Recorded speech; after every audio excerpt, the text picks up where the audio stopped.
profound effect on the many late 19th century Filipinos.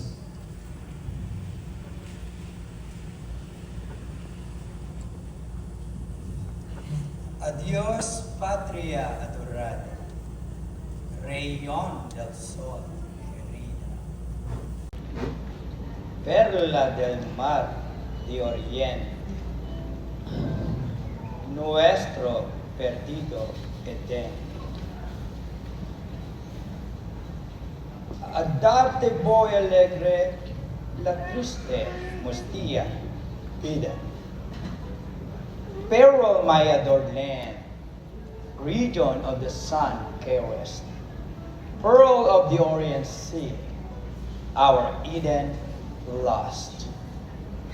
With gladness, I give my life, sad and repressed, my idolized country, for whom I must gravely pine.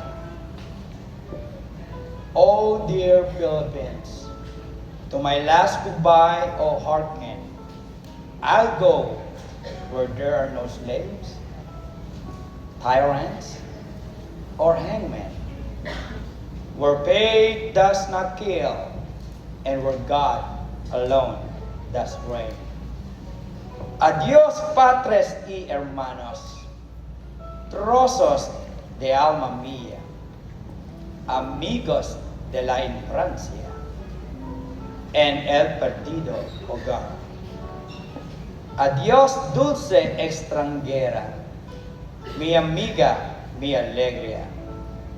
Adiós, queridos seres, morir es descansar.